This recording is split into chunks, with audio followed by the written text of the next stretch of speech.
Alrighty, friends, welcome back to Bardic Babble, the show where we talk to creators about the things that they create. And we are blessed with one of my favorite online creators, been following the crap guides for years now. I have Mr. JoCat. Oh my gosh, has it really been years? It has been years. I think I actually was introduced to your stuff back in like 2018, 2019. So it's been a few years. Yeah, that would have been around where I started. Gosh, it's hard to think about the Crap Guide series as years ago. Right. Because it still feels current, but... It's a blink of the eye and you lose it, especially over the last couple of years. Wow. Well, thank you so much for jumping on the horn and joining me on the season 2 revival of the podcast. I greatly appreciate it. Oh, congratulations. Thanks. And thanks for having me. Of course, of course. Let's start at the top of it all. Let's introduce yourself, the crap guides, JoCat, the whole persona, and everything that you create that some of the audience members might not be aware of. Yeah, so my name is Joseph. I go by JoCat online. It is a shortening of my full name, Joseph Catalanello. And I am a content creator primarily on YouTube who makes a bunch of silly videos, leaning into more animations now compared to before. But yeah, I started my channel in about, I think it was summer of 2018 or 2017, something like that. I was in college and I was staying for college summer school, and I had plenty of free time on my hands because I only had like one class a day because it's summer school. And I was like, you know what? I'm going to make myself a YouTube channel. So I did as a birthday present to myself a few days before my birthday. I made another YouTube channel and I just put my editing skills to the use, making a couple of Let's Plays. And then Monster Hunter World was coming out. And I was like, I want my friends to play Monster Hunter, but it's kind of daunting. I'm going to make a silly, stupid guide for them because all the guides online are like 30 minutes long and overwhelming amounts of information. I'm going to make this fun. And that summer, I kind of blew up in the Monster Hunter community and who shared them around. And I got upwards to about 10,000 subscribers. I still remember that being a big number. And then from there, I just kind of started doing a bunch of other ideas. That was my gateway into doing a bunch of other content that I've always wanted to make. Not just the crap guides, but animations, video essays, more Let's Plays, and just a bunch of stuff. Yeah. That's awesome. Before we get too far, congratulations on 1 million. I saw you just passed that the other day. Thank you. Huge milestone. Like that's incredible. Did you ever at any point in time in your journey like set a milestone to get to 1 million or? Oh no, I never anticipated it, nor did I plan to. I'm just like, and even now it's like, okay, it's kind of nice. I mean, it is a major milestone. Don't get me wrong, but it's like, the work still needs doing, and I still need to, want to rather make each video the best that it can be. Because like the numbers are just kind of like a nice supplement to the work. But it is pretty nice. Yeah, I never had the goal in mind. I was just like, I'm going to make the best videos that I can. And here you are. So a large portion of the audience is D&D and D&D fans. Mm-hmm. What segued you from Monster Hunter to D&D? Like I can see the line, but like, how did you get there? That is to say, there wasn't one. Monster Hunter happened to be one of my hobbies, and so was D&D. And I just happened to want to make something of my hobby to share, because that's what my content is. My content is just stuff that I like and want to see out in the world. And if it doesn't exist, then I can make it myself. That's what I see my channel as, kind of a means to make things that I want to exist. Because I know a few friends of mine, once again, just like Monster Hunter, I wanted to introduce them to D&D or just the different D&D classes. And so many guides online are boring and long and tedious to get through and kind of confusing. So I was like, let's just make like a Cliff's Note version that just summarizes it in a fun way as well. That's entertaining. And that really was what gave my channel a second wind as well, because I think were it not for the D&D crap guides, I'm pretty sure my channel would have died. You think so? Yeah. There was, if I could go on a slight tangent real quick. Totally. There was a period of time after the Monster Hunter crap guides were finished where I was grasping for something to retain the audience. And the biggest blow to me, kind of motivation wise and emotionally, and put me kind of in a creative depression was when I made this one video essay about a video game that I really, really liked called Klonoa 2. And that was a script and video that I had planned before even the crap guides, before I even had a channel. Hmm. Rather, once I had a channel, but before I had even an audience, I was like, and I had worked on it from pre-production to completion about a year, from like script writing to editing to grabbing footage. And that was always a plan that I wanted to do, including the animated portion of it. Right. And so much work and so much effort and so much emotional investment in one video that did so bad, like just exposure wise, really uh, was a big blow to the motivation. But it did teach me a very valuable lesson in that it doesn't matter how many people saw it. If nobody saw it, how happy would I be with this creation by itself? That's what matters. Because I do look back on some videos that did do very well, and I'm like, I feel bad because I'm like, I didn't put as much effort as I could in this video, and now everyone remembers it as this, and everyone sees it as this, and it's not even that good.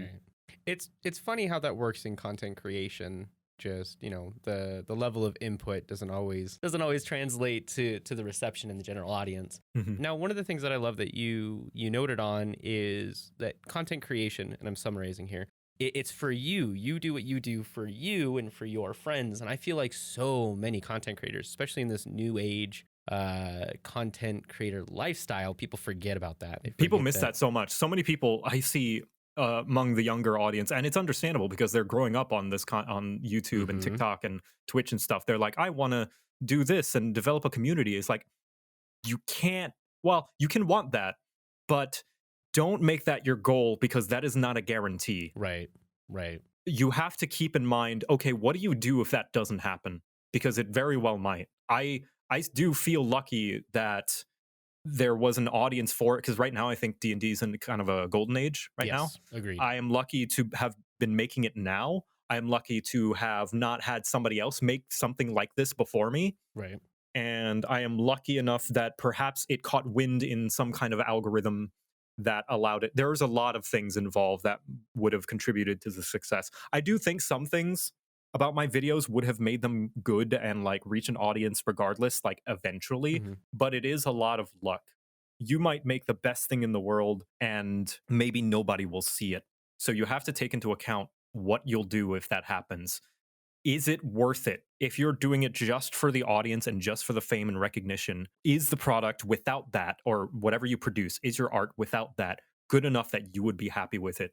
Because you're the only one who is, you have to treat it as if you're the only one who's going to see it. Yeah, and it's wild, especially now that there's so much money involved in content creation and being an influencer. Hmm. I think a lot of people get lost in the sauce when it comes to, oh, I can start a YouTube channel and, Hmm. 6 months be making a lifestyle out of it, kind of a thing. And it doesn't help that there are content creators like, Hmm. Mr. Beast and Logan Paul who kind of glorify that side of. They make it look easy too. They truly do.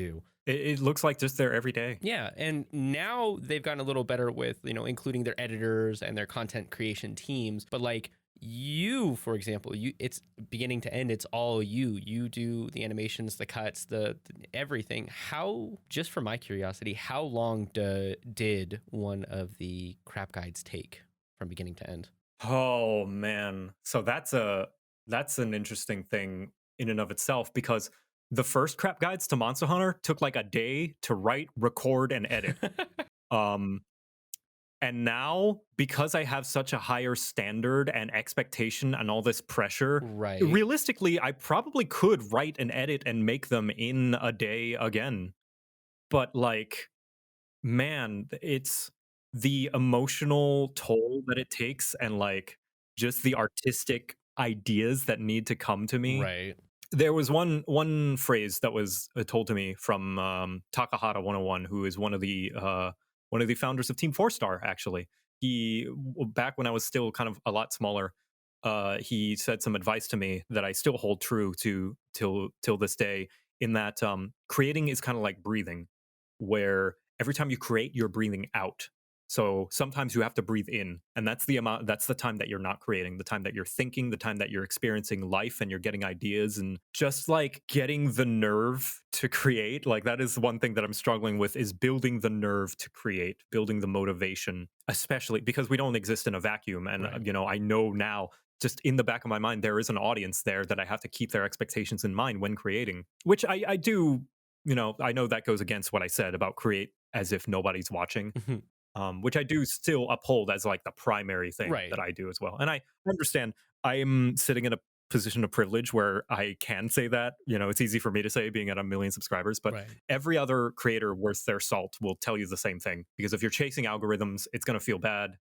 But anyway, the crap guides. The crap guides of Monster Hunter took like a day to write, record, and edit and upload because I didn't have an audience. I just made them for me and my friends, and I had a bunch of free time, and I could just do it. Right. I was in college, in a dorm. Everything was paid for. They provide food for me, so I didn't have to cook. I had a lot more, like a lot more free time. A lot of factors involved that allowed me to just Right. do that, just create.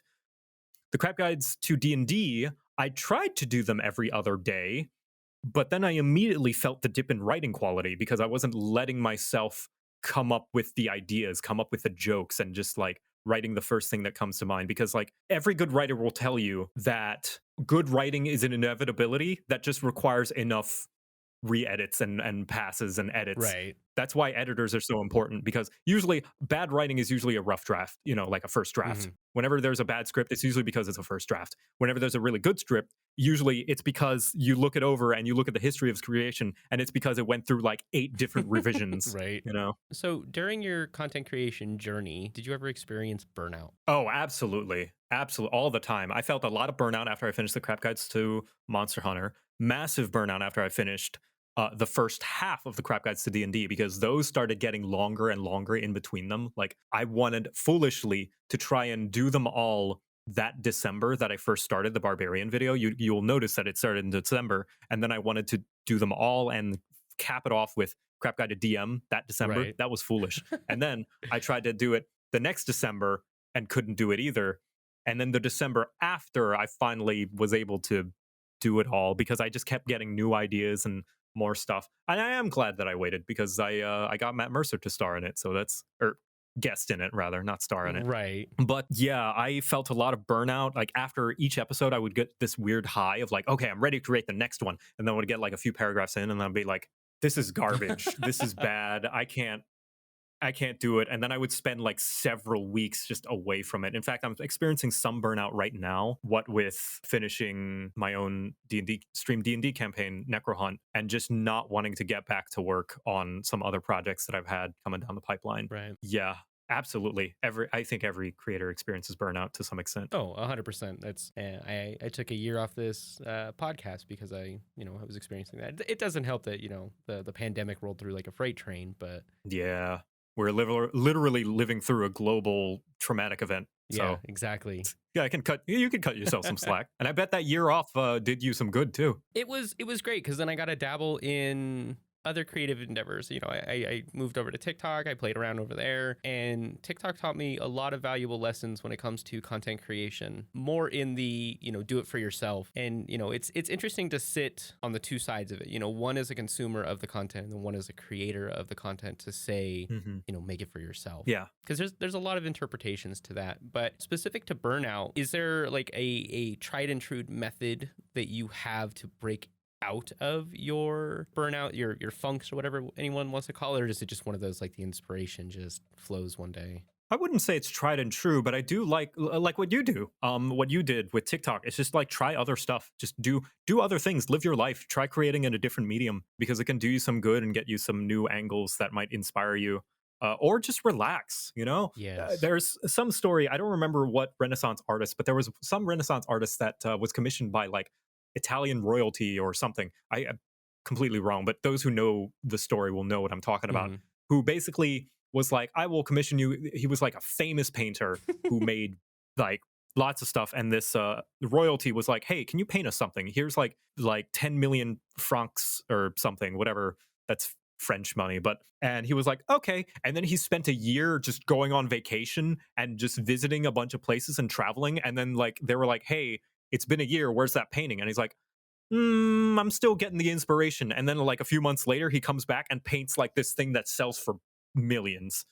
And it's like, sometimes that's what you got to do. You know, you're an artist. Our work is very not unconventional. And that is risky. Like that's not a sustainable business, Right. because art is not a sustainable business. Our art is a like, we don't get paid a salary. We're paid based on, it's an entertainment. You know, that's why movies and games are they're so scared of taking risks, because it's hard to make science out of art. Yep. You know, how do you guarantee money being flowed into such a subjective, job, that it's all based off the back of how many people enjoy it? Totally.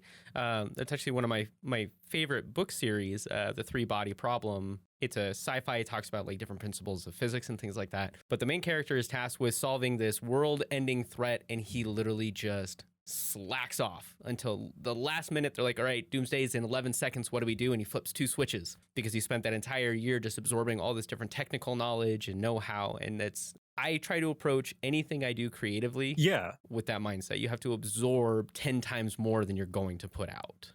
absolutely. And in a way, you can kind of count that as working, because you're developing, your brain is your asset, and you need to, well, maybe not count it as working, but recovering and just getting the build up and Yeah. stuff. Because some might argue that's really unhealthy to consider yourself always working, because when are you not working? Right, exactly. But yeah, like when you're in artistic field, everything is an asset, including living your life, being free.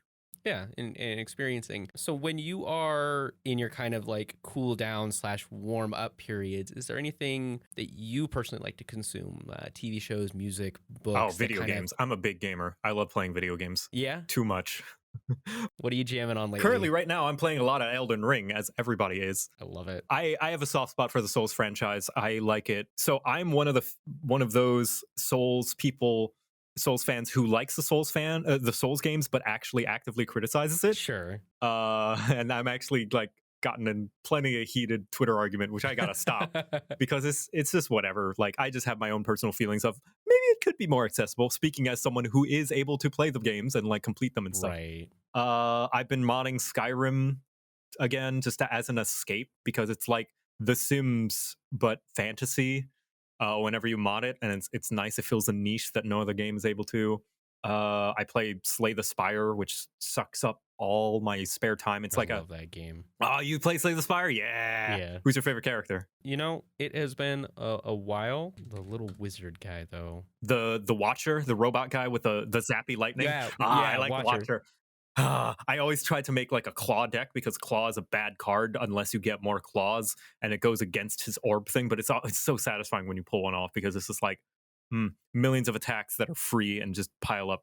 Yeah, Slay the Spire has been my comfort game. But I mean, every now and then I go back to Monster Hunter. I've kind of fallen out of favor a little bit, but I'm sure the interest will come back, because I always go back to Monster Hunter.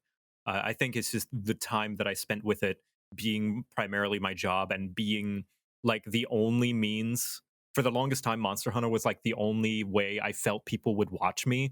Whenever I did live Right. streams, people would only come watch Monster Hunter. Whenever I did videos, people would only watch Monster Hunter. So I think I have like a deep rooted, like subconscious kind of I don't know, disdain for the game.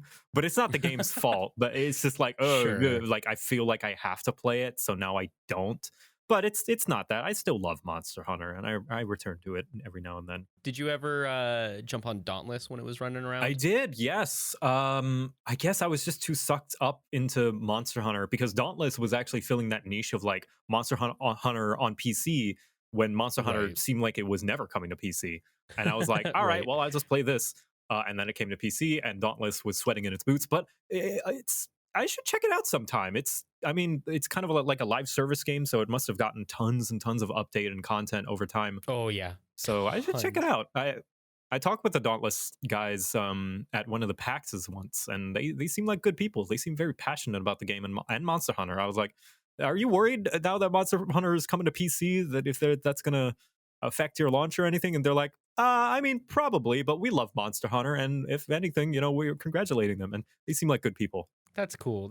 I like those kind of relationships in the gaming space. Yeah. Just a little background. I work in the gaming space. I do talent management. Mm. So I deal with a lot of like the developers and the publishers and stuff like that. And there's just some weird animosity between different little groups. And it's just Yeah. like, but We're all in this together. yeah, exactly. Now, what about Inscryption? Did you check out I Inscryption? have checked out Inscryption. I've been playing it a little bit on just in my spare time off stream. It's so And it's great. just like it just keeps throwing curveballs at me. Every time I think I get the game, it's like, wait, what? What? This now? It's this now? And I don't want to spoil anything for anybody listening, but like it is just like revelation after revelation, and I'm playing it and my partner is having a fun time watching me play through it and figuring out all this stuff, especially since she watches Markiplier play it, and Okay. she gets frustrated whenever he plays because he doesn't play as good as me, and then because like she'll watch me play and then she'll watch Markiplier play afterwards and she's like, what are you doing, idiot, just like, and that makes me feel good, makes me feel like I know what I'm doing. Right. So outside of video games, do you have like a comfort TV show or book that you go back to? I should read more, shouldn't I? I haven't read in a long time, but I should read. I do like to watch YouTube. I'll listen to video essays. Actually, I do. Me and my partner recently have just been watching Disney movies. I haven't watched movies in a long time, but ever since my partner moved in, we just had like movie nights where we just watch movies, and it's allowed me to watch ones that I'm sure would have been on the back burner for the longest time. And yeah, I like to litter in. I just like to watch animated movies. Really, they're my comfort zone. Unsurprisingly, I will watch a new one. Like we watched Turning Red, which was fantastic, and then occasionally watch an old one like Road to El Dorado or Treasure Planet, Classics. and then watch a new one like Encanto. It's good. I love animated movies. Nice. Me too. I have found myself, especially as I get older, that I like the animated medium a lot more than live action. Yeah. It's a little easier for my brain to process, I think, just because there's a lot more going on screen. But And I just like the visuals more. Like they're more visually interesting than live action for me. well, and like where we're at right now with animation, it's mind blowing. Like Spider-Verse, Into the Spider-Verse, or Yeah. Mitchell's versus Machines. Like I thank Spider-Verse for bringing in this kind of new era of animation where people are trying different styles rather than, no disrespect to the animators who work very, very hard at Pixar, Illumination, and DreamWorks, but for the longest time, I feel like animated movies kind of looked the same. Like they all use the same shaders. Like yes, if you showed me like a background city from let's say Seoul versus one from Sing versus one from I don't know any other animated movies, they just kind of look the same, you know? But it's nice that they're leaning into the more stylization that you can do with animation, you know? right. So as you've been progressing in your just kind of, animation career and medium, have you, and this might just be one of those, like, because you do it and you talk about it, you see it more, but do you see more individuals leaning into an animation kind of a medium, especially on YouTube, or? I feel it's not more people are leaning. I think just as many people are leaning into it as they always were. I don't think there's any like wave of new people or anything, but I do think that it does draw in.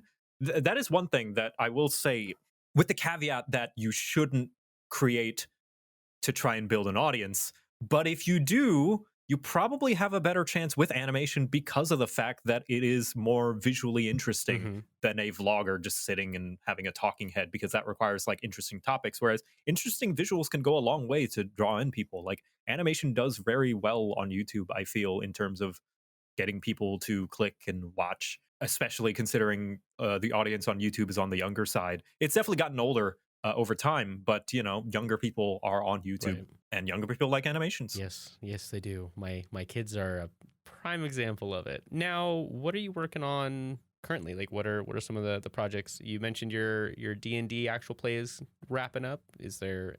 Yeah, no, that's finished. All the videos on demand all are cut down and uploaded to my channel. It is complete. So Nice. if I could chill right now, if anybody is interested in listening to a D&D podcast that doesn't last 30 plus episodes, Balkanus Necro Hunt is 22. So if you want to see a finished campaign of one that I'm very, very proud of and has gone through rewrites, and I've developed even before, like I've had this kind of basically a module, like a homebrew module that I've developed for years and years and years and run for many groups Right. that I'm very proud of. and has fantastic work with this team that helped me work on like background music and art and stuff.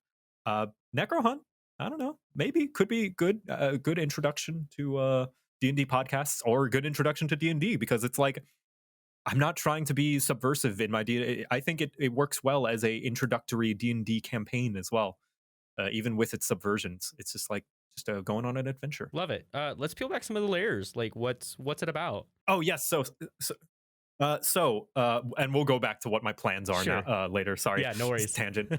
So Necrohunt is about the kingdom of Belcanus, where all necromancy is illegal. Super original idea, I know.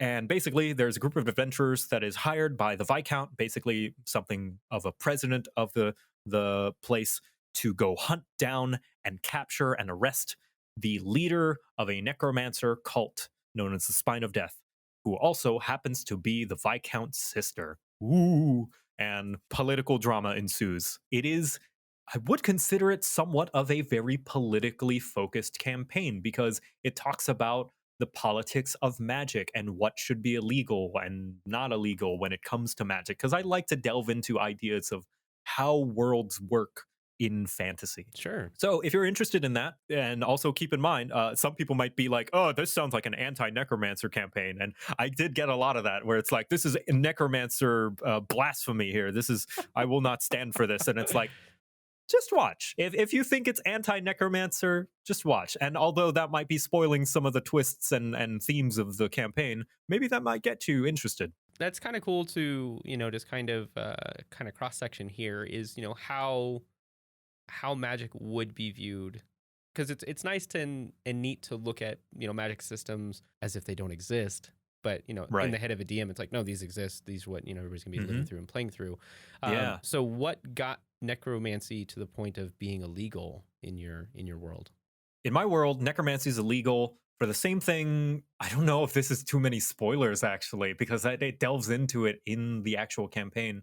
But I guess I'm okay with sharing it here, because I don't know. If you wanted to watch Necrohunt or listen to Necrohunt, you probably would and skip this part. So it delves into necromancy is not only illegal, it's also discriminated against. People who are seen as necromancers, there's a visual cue where they have little black veins coming from their fingers and face and eyes and stuff. And it's purely cultural. It's just because people decided that it was evil and impure and stuff. Because from the necromancer's perspective, the soul has moved on. The body is purely a husk, a thing, an item to be used as a tool, no different from a tree being chopped down and turned into wood for a house.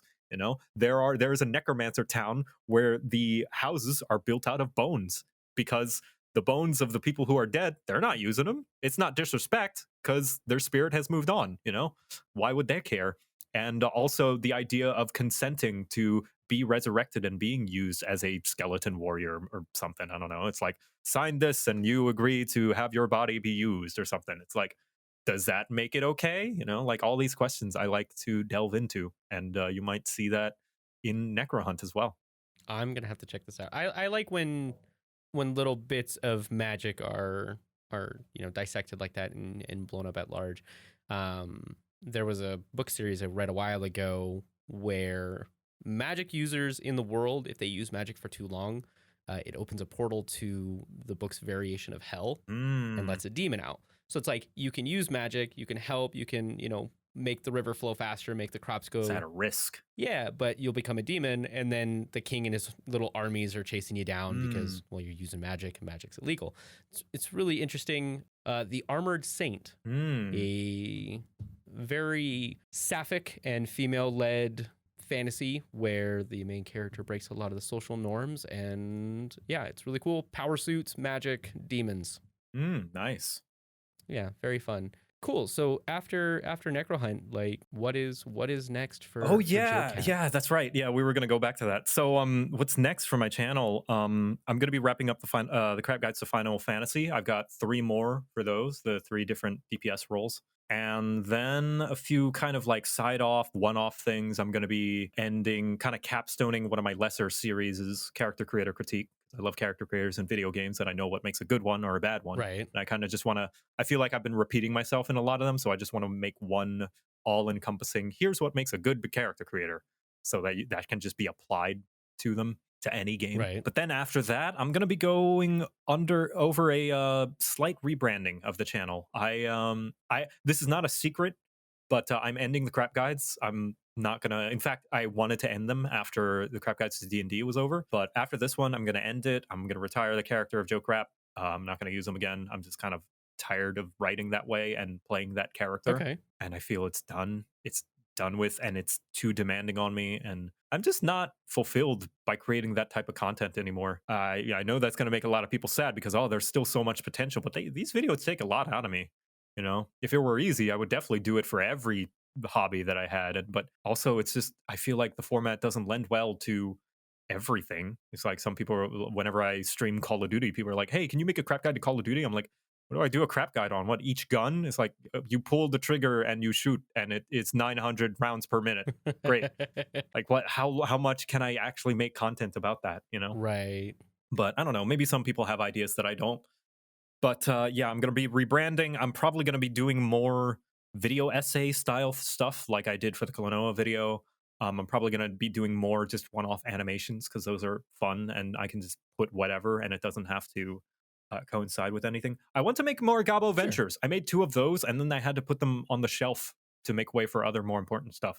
Because maybe that's the next like series thing I do is more Gabo Ventures because that's the closest thing that I have to like a consistent series after the crap guides are over. Because the crap guides were my consistent series, but now I won't have one. It's bittersweet, rebranding. You know, a lot happened through those animations and through those series and to that content, you know, and a lot of growth as an individual happens. So, you know, I'm sorry to see the crap guides going to the wayside, but you know, I'm very hopeful for your future, and I hope you get the same fulfillment out of it. Thank you. It's not an easy decision knowing how many people have come to my channel because of them and for them and love them. Totally. But I mean, I gotta look after myself creatively as well and emotionally. Oh, 100%. And it's also interesting because like those VODs will live forever.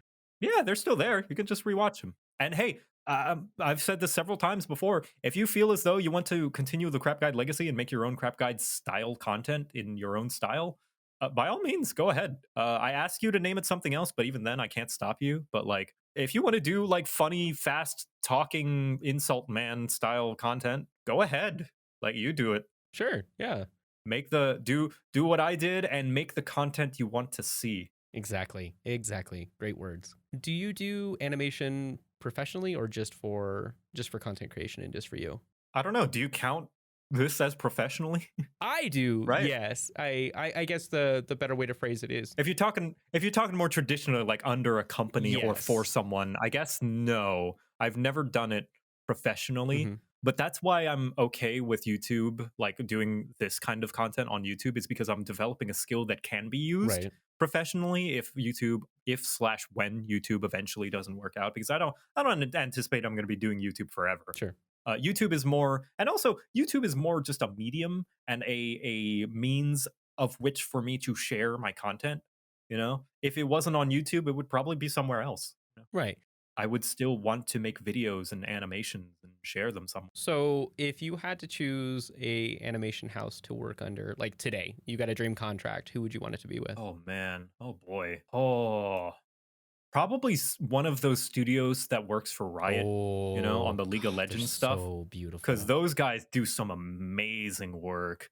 Uh, And I know the word League of Legends is dirty among internet folk, but like you got to admit, their animation, the animated movies that they make and shorts, they are so good. Arcane is amazing. Amazing. Just look at Arcane. Arcane is not only a visual spectacle, it's a storytelling spectacle as well. I argue that Arcane is kind of like this perfect culmination of like pop culture masterpiece almost. Yeah. Because it's almost like, you know, Jurassic Park back in the 90s. Everybody saw Jurassic Park, or Star Wars before that. And I think Arcane is going to be this generation's version of that. Everybody played League of Legends leading up to Arcane, or nobody, you know, somebody Yeah. that did.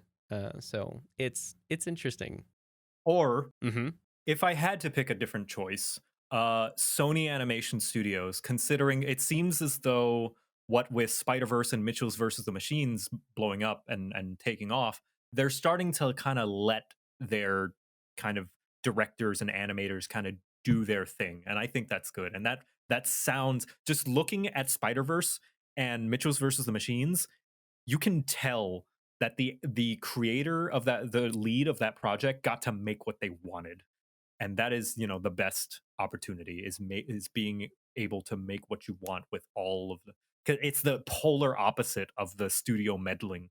And it's I love especially those two films because of how diverse the entire team is from top to bottom. And it really just kind of goes Hmm. to show that Sony was just like, we believe in this project, like go and make it. And I mean, proof's in the pudding. We have what, two more? They were rewarded. Yeah. So, they're obviously seeing returns. And I wish more studios would lean to it. I hope that that is a lesson to other studios and to Sony, because boy oh boy, sometimes big corporate suits kind of like don't learn that lesson whenever they're like, they see someone, they let one of their directors just do what they want and kind of execute on their creative vision, and then the movie does great, and then they're like, okay, let's reel it in, and then the next movie is bad because of corporate meddling. Yeah. Like, how do you not get it? Just let the creative do their thing. Well, and like another really good example of this is Critical Role's Vox Machina animation. It's fan driven, animated with almost no reins on it, and I think it Mhm. was the most trending thing on Twitter for like 4 days I've straight. still yet to see it. I All right, I have a confession to make. Okay. I have never listened to or watched a single session of Critical Role, Blasphemy. nor do I have an interest. No, I get it. I am in the same boat. It's nothing against it. It's just, I think I just don't like uh, listening or watching uh D&D podcasts. I can't even listen to my own Necro Hunt sessions. Like, cuz if I have it on in the background, I'm not paying attention to what's happening, and I'm not going to know what's going on. Right. And then if I have to pay attention, it's just, most D&D is fluff. It's garbage. Most D&D is just, if you're not playing it and you're just listening to it, it's just so much to get to the meat. And I think you don't realize that when you're playing. Oh, totally. And if you don't start the journey with the crew, like whoever's, making it, you're either playing catch up the entire time they're making the show, you miss a lot of the nuance. And Yeah, it's daunting. There's hundreds of episodes. yeah, exactly. I would recommend going and checking out the Critical Role animation. Titmouse was the studio on that. Mm. Fantastic. Not the best animation I've ever seen in my entire life, but the fact it's D&D, it's fantasy, it's no holds barred, like they just got to do whatever they want. It's fun. It's violent, it's gory, it's over the top with the language, Yes. but I gotta watch it sometime. it's totally worth it. And it's nice to kind of like let off the reins on D&D. It's kind of like, D&D was put in this really weird box for so long, and Critical Role definitely tried to break it and show that you can really play around in the medium. So Yeah. For all the trouble, not to the fault of Critical Role, for all the trouble and kind of arguing that Critical Role has caused in the D&D space, I do appreciate what they've done. They have done more good for D&D, I think, than bad. Again, not to their fault. The Matt Mercer effect and people, the Critical Role effect, of people wanting their game to be Critical Role, which, by the way, your game will never be like Critical Role. ever. Never in a million years, and it shouldn't try to be. But yeah, I think it's done great to bring D&D into the pop culture space and show Yep. that it can just be fun. It's just fun among friends and hanging out and just doing stupid nonsense, having an adventure. Having an adventure, the core of it all. Outside of D&D, have you ever played any additional tabletop systems, Monster of the Week, anything like that? Yes, I have played one game of World of Darkness. I've kind of dabbled around. Um, Nothing has really caught my eye yet, aside from maybe Pathfinder, which is unsurprising since Right. Pathfinder is kind of like D&D's offshoot, black sheep cousin. I've played that once, and it was refreshing to see how much customization there was compared to 5th edition, because I love 5th edition, but I'm starting to feel the stagnant kind of character creation process where it doesn't feel like you get a lot of choices in what you do. You pick your race, your class, your background, and then everything else is just kind of like Yeah. there and just set in stone. Whereas Pathfinder, it's very customizable. I played a little bit of Starfinder. That was all right. A little bit too much for me. I played World of Darkness. I've played. There was one more. Can't quite remember. some kind of like purely D6 system. It was like a post-apocalyptic style tabletop where how many points you had in a stat determined how many d6s you rolled. And that one was pretty fun because it had, instead of races, you had like different clans of people. Like you had like sewer people who grew up in like nuclear waste pools that could be like cockroaches and sustain off of sewage water. And I was like, I want to play that. But yeah, I'm still pretty comfortable with fifth edition. It is my Mhm. comfort zone, and goodness knows I just like homebrew it to hell and back that I probably would have a better time just trying to find another system. But I love 5e, and more importantly, I understand 5e. You know, if I got another D&D, or rather another tabletop system, I would have to relearn. I barely understand 5e. I'm barely able to. There's a handful of things that I'm able to remember off the top of my head with fifth edition. You think I'm gonna try again with another one? Right. Yeah. And then, I mean, not only that, but then you have to teach your players. You have to unlearn your players of Yeah, 5e and then teach them the new system. So, yeah, I totally get 5e that. is just easy. Totally.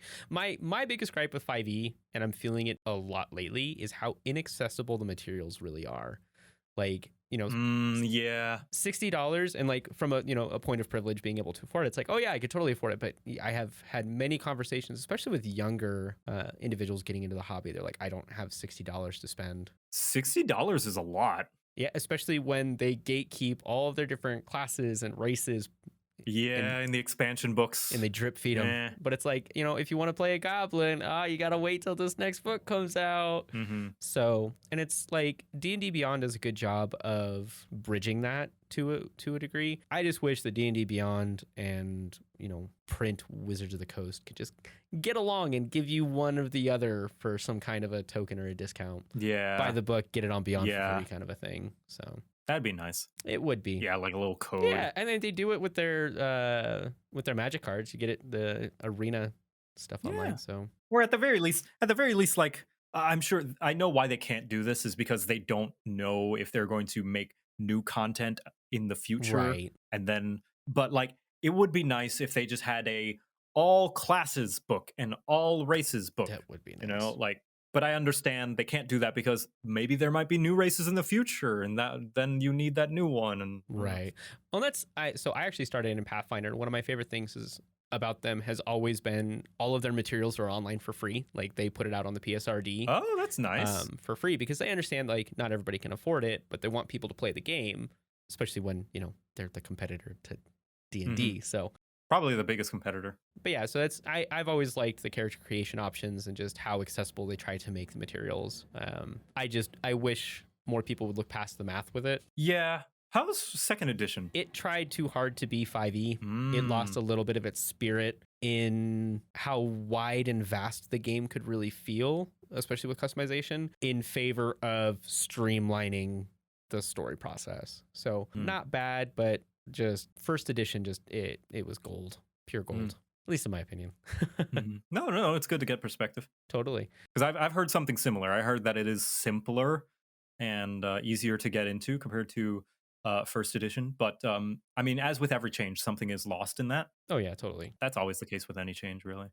Yeah. All right. So that's really all the questions that I had. It's been a lovely conversation. So now we have one or two options, and I leave it solely in your hands. We can do a quick character building exercise. I give you a couple of keywords and items, and you build a character out of it. Or we can bid adieu and have a wonderful rest of our day. Oh, you're going to present me that option and then present me to go, no, I want to end the show now? No, of course. Let's build a character. All right. I love building characters. Let me pull up the item generator. That way they are done completely on the fly, and I have no say whatsoever. Okay, so how many items would you like? We can go up to 4. Let's do 3. I think 3's healthy. Okay, so here are your 3 items. Use them however you will. Doesn't have to be a fantasy character. It could be sci-fi. It could be noir, whatever have you. Your 3 items are a kitchen knife. Okay. A pair of rubber gloves, and street lights. Street lights. I have these street lights, or these street lights are just simply part of the scenery? I will leave creative interpretation to you. Okay, let's say street lights. Okay. Rubber gloves and A kitchen knife. a kitchen knife. Okay. A corrupt eldritch horror version of the mom from Dexter's Laboratory. Because when I heard kitchen knife and rubber gloves, I immediately thought of her bright yellow rubber gloves that she always wears all the time. However, she has been possessed by some kind of eldritch being that Dexter let through one of his portals in one of his experiments downstairs in his laboratory, and has taken over her and has allowed her to be more assertive. And unfortunately, this has taken a turn in which instead of simply brushing off anyone who's kind of being kind of a dick to her, or just kind of being awful or annoying or inconvenient, instead of just doing the typical mom thing of that she would do, which I feel is in character of like, oh, whatever, I'll just deal with it. Oh, that's disappointing. Now she's taking a stand for herself. And unfortunately for those who wrong her, that means taking them to dark alleyways or dark streets, isolating them, and she turns into a horrific monster creature. I don't know, that ambiguously takes them off into the darkness, where the only thing left is, I don't know, a bit of their clothing, like a shoe left, being lit by a single lamppost. I love it. Does she have a name? Hold on. Dexter's mom name. Oh, does she not have a name? Okay, what's a mom name? Can you think of one? What's a motherly name? Like Diane? Oh, yeah, Diane. I like Diane. Diane. Let's call her Diane, except let's make it all like eldritchy. Dihathleo. Dihathleus. The kitchen, the readier of dinner. The readier of dinner. I love it. Well, awesome. That was fun. Thank you for taking the creative dive. Other than that, let's do some social plugs. Where can we find you on the internet? Where can we find you on YouTube? Okay. Yeah, I am on YouTube. YouTube.com/JoCat. It's probably the first result that you will find, even if you just search up JoCat on YouTube. And I also stream Wednesday, Friday, Sunday on Twitch, twitch.tv/JoCat. I am currently going through Elden Ring on Sundays, where I wander aimlessly and stumble into whatever comes my way. Wednesdays, I do Pathfinder Wrath of the Righteous, where I just go hunt demons, I guess, and stumble around as my D&D character, a rat. And Fridays, I do Final Fantasy XIV, where I just do whatever suits my fancy at the time. Probably going to be doing 6.1 when that patch drops. Nice. All right. Well, thank you so much for taking the time to just kind of explore animation and your creative processes. I greatly appreciate it. Thank you. Thanks for having me. Of course. Thank you for tuning into this episode of Bardic Babble. Bardic Babble is a part of the Bard Podcast Network's family of shows. You can find Bardic Babble and all of our other shows at thebardpodcast.com. Be sure to rate, review, and subscribe for updates on new episodes. We can't wait to share the next story with you.